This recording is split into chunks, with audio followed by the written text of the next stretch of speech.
Hello, friends. This is Dave Hurwitz, executive editor at ClassicsToday.com, here with number 9 in our Haydn Symphony Crusade. That is Symphony number 9 in C major.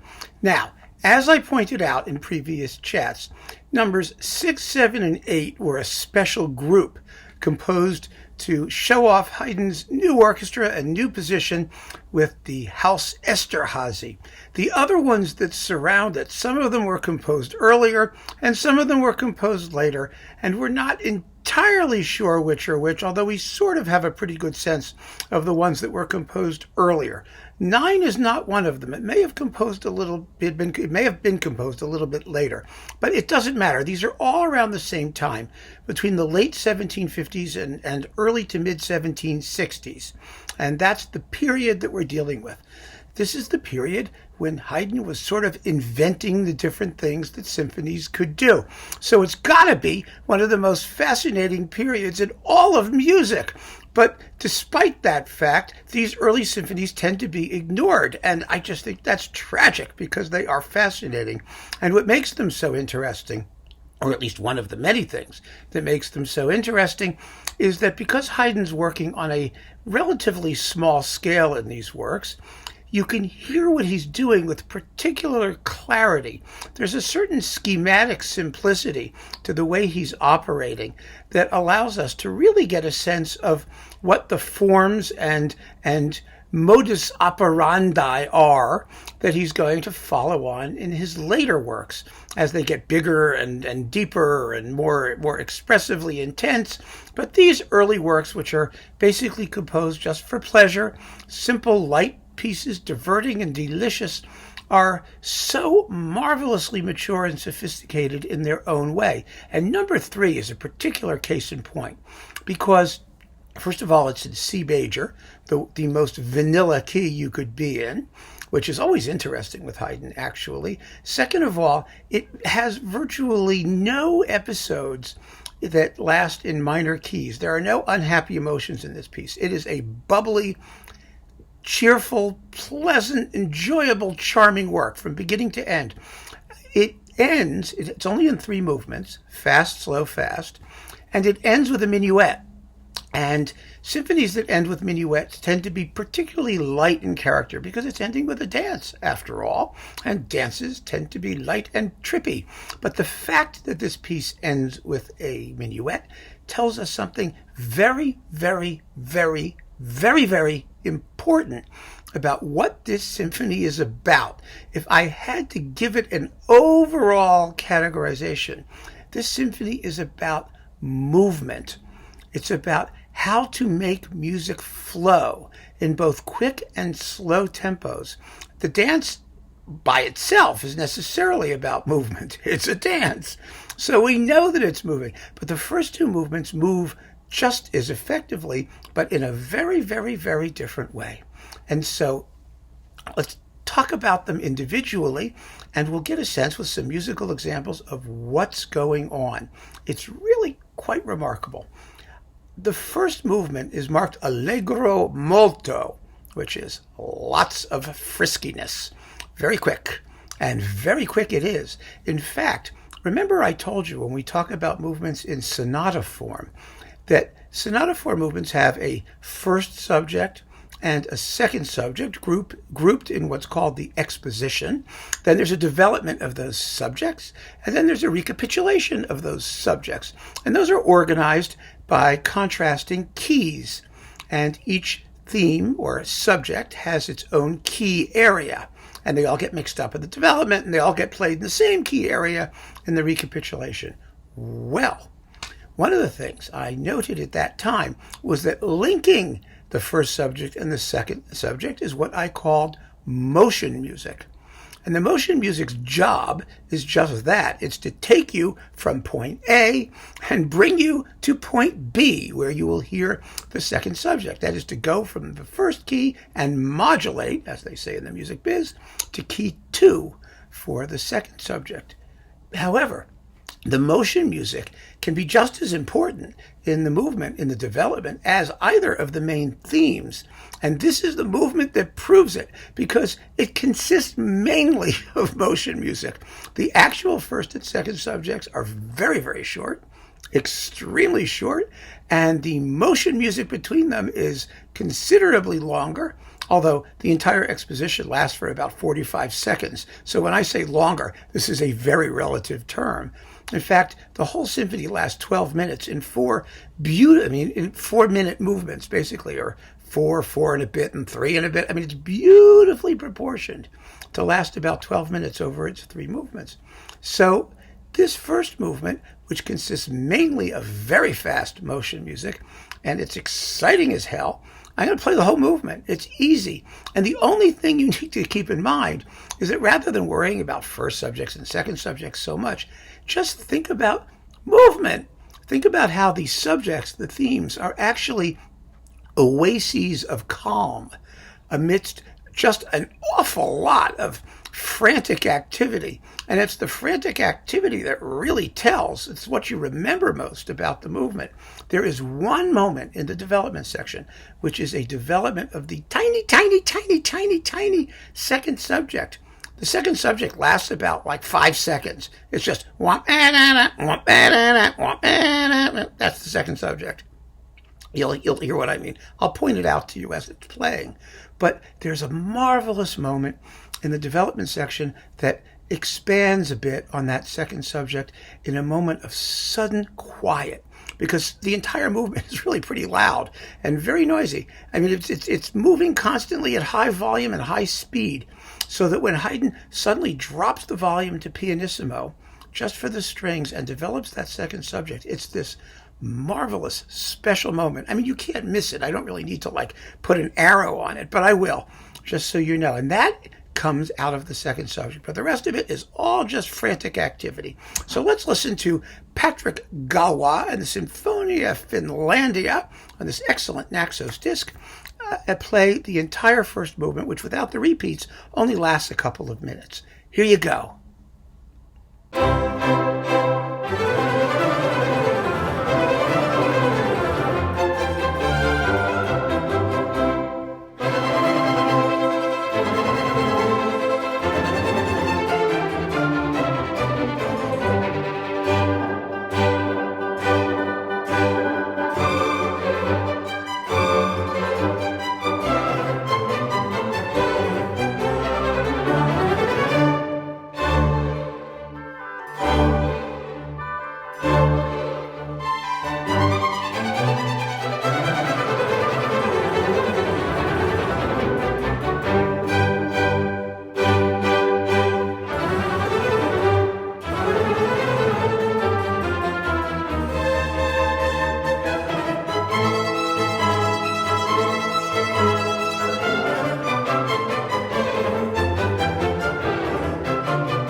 I'm sure you were able to tell that most of what this symphony is about, or this movement, is about hustle and bustle, about activity. Now, the idea of activity seems to be completely contradictory to the idea of slow music, music in slow tempos. But it's an even bigger problem because in a slow tempo, what you want is flow. You want the music to move effortlessly. You want it not to bog down and get boring. And that's particularly true in a movement like this, which is all easeful charm. There is nothing deeply emotional or profound about the expressive point of this music. It's just there to please and to be sort of sunny and relaxed and happy. But it's got to be sunny and relaxed and happy and not dull. And that's a project. That's really hard. I mean, so many composers write just, charming little fluffy slow movements. And by the time you're 30 seconds into them, you're like, they're just, you could just die. They get so dull. But this is just the opposite. The more you listen to it, the more fascinating it is, actually. And the way that Haydn does it, and we've talked about this before in connection with the earlier symphonies, is by varying his phrase lengths in unpredictable ways and grouping his phrases in such a way as to always give the music a sense of forward impetus. And it really is astonishing. The form of this movement overall is also very interesting, and we'll talk about that in a second. But I just want to focus for a moment on the first 6 bars. I have the music, I'm putting it up, and you'll see the first 6 bars. First of all, the opening phrase is basically a 6-bar phrase.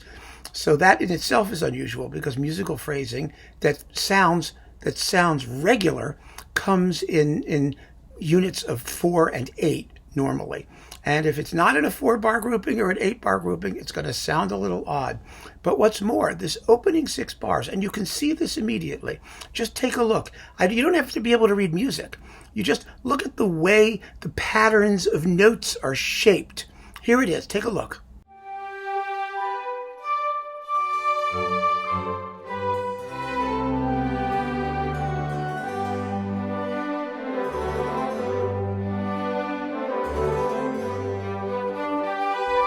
There it is. Now, when you see that, as you can see, the first 6 bars are divided into 3 plus 2 plus 1. In other words, the phrasing unit becomes shorter as the music progresses. That means it speeds up effectively.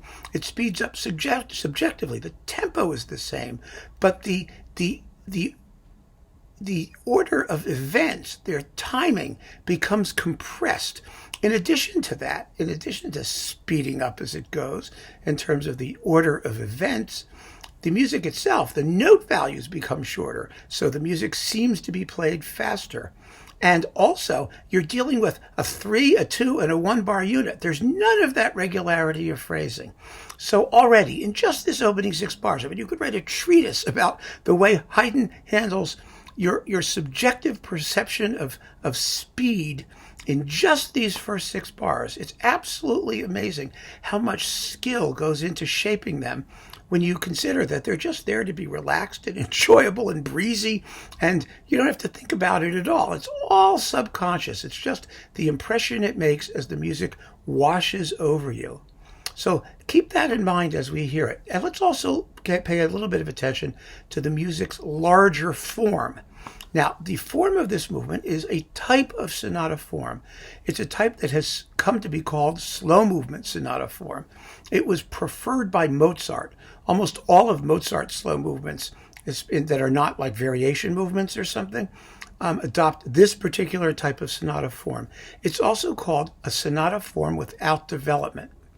Now, as usual with musical terminology, which is never accurate, when we say sonata form without development, does that mean there's no development? No, it means just the opposite. All it means is that the development's in a different spot. It's just like saying, when we talked about in connection with Haydn's 8th Symphony, monothematic sonata form. Does that mean the movement's based on one theme? No, of course it doesn't. It just means that the arrangement of the themes is different from what we usually encounter in textbook definitions of what these forms are. So what happens in a sonata form movement without development or slow movement? Why do you leave out a development anyway in a slow movement? Well, the reason is really very simple. The reason is because in music, slow means big. And the slower it is, the longer it takes, right? I mean, it's just music moves through time. And if it moves slowly through time, then time moves slowly. So if you're going to put a full development section in a slow movement, and lots of them have them, they're going to be longer. It's just a question of how long you want your slow movement to be and what fits appropriately within the context of the work as a whole. Most of the time, you would rather not have a slow movement that goes on endlessly, especially if it's in two halves and both of them are repeated. So in this case, you have a slow movement without development. So what does this mean? You have a first subject and a second subject, a first theme and a second theme, and then you have, they're just getting repeated, but they get repeated with the development worked in. You don't have to have a separate section. You can diddle them as you go when they return. And there's a very interesting consequence to that you will hear in this movement. And the consequence is this. Because in sonata movements, the recapitulation, that is the restatement of the principal subjects, is going to be basically in and around the home key. They're not going to wander off. You don't need the motion music to be the same length or same purpose that it originally had. That means you can sort of reshuffle all of the elements in the recapitulation any way you want, because they're going to all be in the same key anyway. So the way you can develop the music means that you can reorganize things, play them in different sequence, and that's what Haydn does here. That is exactly what Haydn does here. You will note, for example, that the opening idea, the first subject that we heard the first 6 bars of, has an ABA shape. It actually does. It's very simple. It has a very attractive little theme, a couple of bars in the middle that lead back to a slightly varied version of the same theme, and I will point those out to you as well as it's playing. And then you have a little bit of motion music, and then you have a short little second subject, and then you have a closing theme. Those are the elements. But in the second half of the movement, the restatement after the non-development, the order of these events gets shuffled. It begins with the same tune, but it's no longer in ABA, and it ends with the closing theme, so we know where we are. But in the middle, it's all basically reorganized. And these are, again, we're dealing with tiny little units that last only a few seconds each. So it's not hard to figure out, and they're all quite distinctive. And in particular, listen for the motive that has the bass line that's just going jump, bump, jump, jump, bump, bump, bump, bump, bump, bump, bump, bump, bump, bump, bump. Listen for that thing, because that's the thing that gets more to do in the second half. And, I could put little arrows in these, but you just listen to it. You'll hear exactly what I'm talking about. And it's just a lovely little movement. And now I can play you the whole thing without any problems about form or anything else. Listen to the flow. Listen to just how Haydn keeps it moving, even more so in the second half. Because the most rapid motive, the one with the bump, bump, bump, bump, bump, bump, gets more to do. It's wonderful. Just a wonderful, charming little thing. And the idea that there is so much craftsmanship and sophisticated thought going into music which has no purpose other than to make you relax and enjoy it is, I think, one of the most wonderful things about it. So here it is, the second movement.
Now, the symphony concludes, as I said, with a minuet, and because it's already a dance movement, it has the idea of motion built right into it.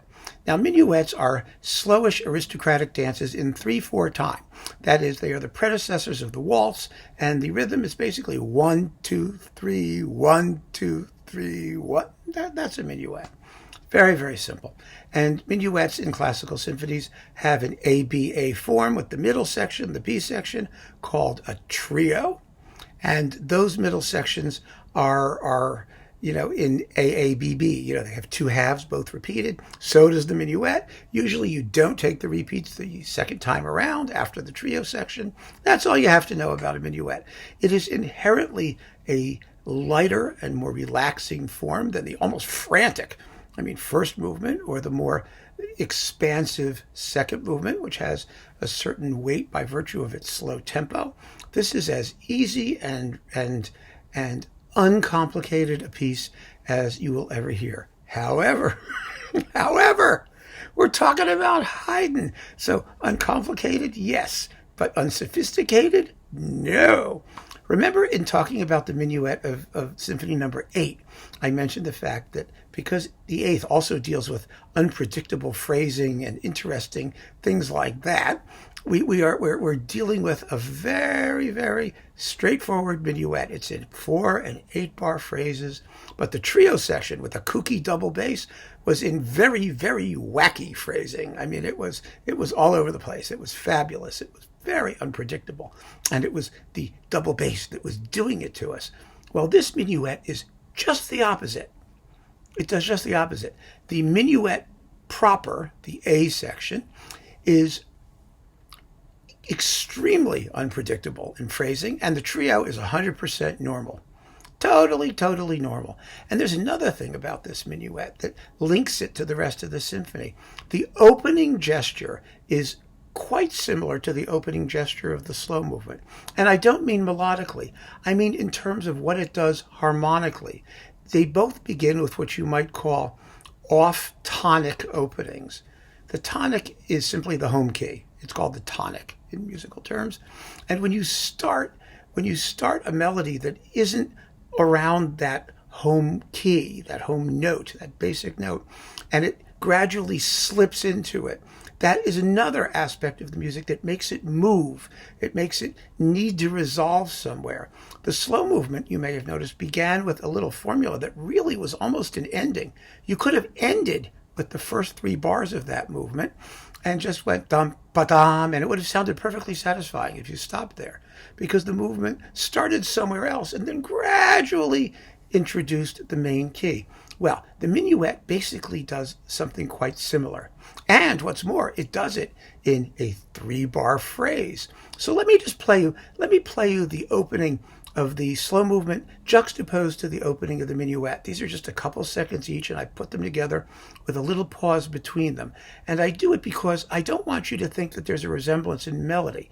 There's a resemblance in the harmonic feeling, in the feeling of starting somewhere else and then coming to rest, coming to a satisfying type of resolution. See if you can get that kind of feeling into your head, because these harmonic concepts are so important to the classical style of Haydn, Mozart, and Beethoven. The idea of coming home, finding a point of rest, of being elsewhere, all of these things. And these melodies are written so that they do these things and they produce these feelings when you listen.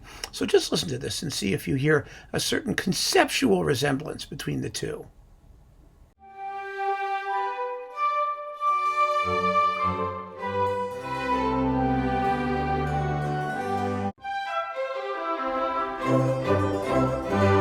There, did you get it?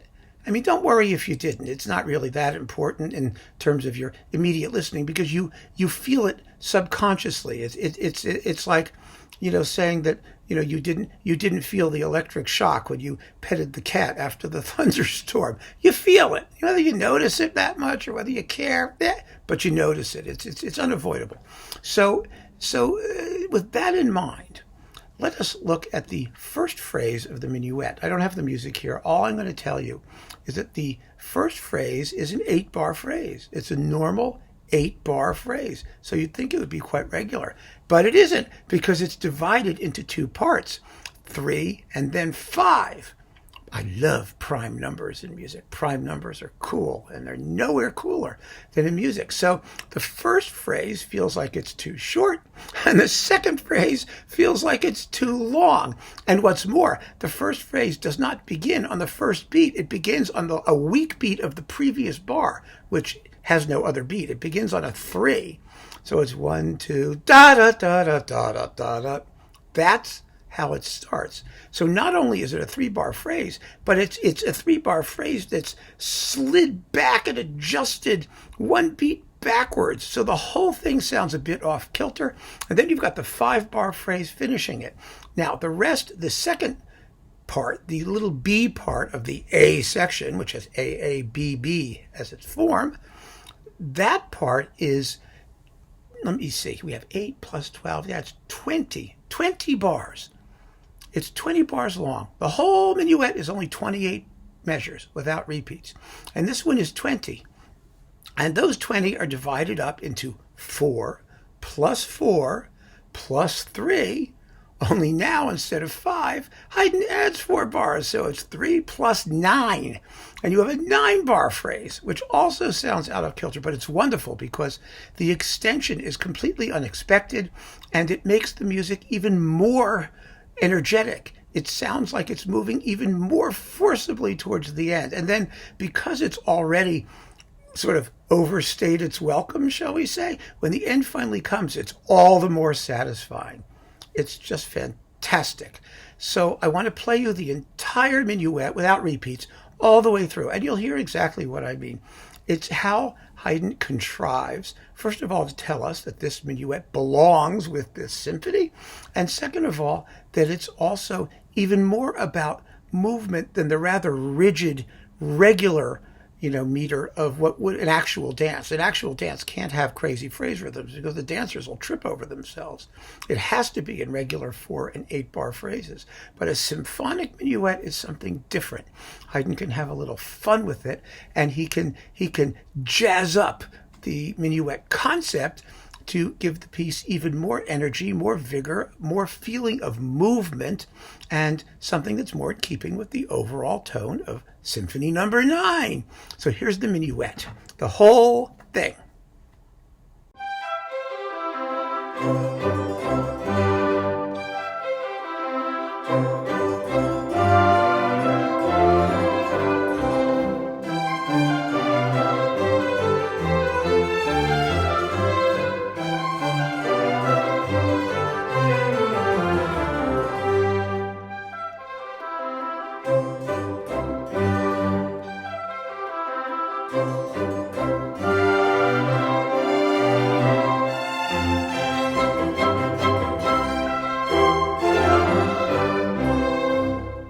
Now, the trio section, the middle section, is in perfectly regular rhythms, and I'm not going to play it. I don't have to.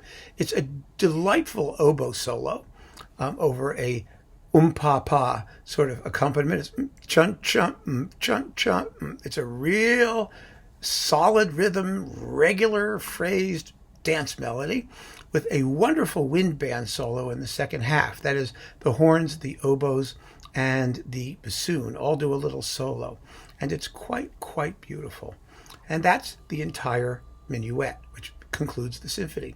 Now, there's one other thing I want to point out about this symphony that I think is important. The scoring is for 2 oboes, 2 horns, bassoon, which mostly plays with the bass line, and strings. However, in the slow movement, you may have noticed a different coloration. This is one of those subtleties of Haydn's scoring and of his handling of the orchestra. The 2 oboes are replaced by 2 flutes, and the flutes always double the first and second violin lines. They have no independent life. They simply color the string line so that the entire tone of that slow movement is subtly separated from what we hear in the quicker movements of the symphony, and that gives that central movement its own special color and contrast and variety, even on this teeny tiny scale. It's lovely. Now, Probably in Haydn's very small orchestra, the two flute parts would have been played by the two oboists, because in those days, players did not specialize. They simply played everything that they could because that made your chances of employment better. How well you actually played, well, you didn't have to do everything equally well. But in this case, the two flutes double the violins all the way through the movement, so that the entire movement has a certain luminous quality because of that extra woodwind coloration. It's just another one of those subtle touches that makes Haydn's music so special. So that, my friends, is Symphony No. 9. I hope you've enjoyed this little guided tour. I'm looking forward, as I hope you are as well, to Symphony No. 10. Keep on listening to the Haydn Symphony Crusade. And if you haven't heard any other versions, there's plenty of time to catch up. Wait till we get to number 63. Then you'll have to do a lot more work if you haven't started at the beginning. Anyway, take care, and thank you for joining me.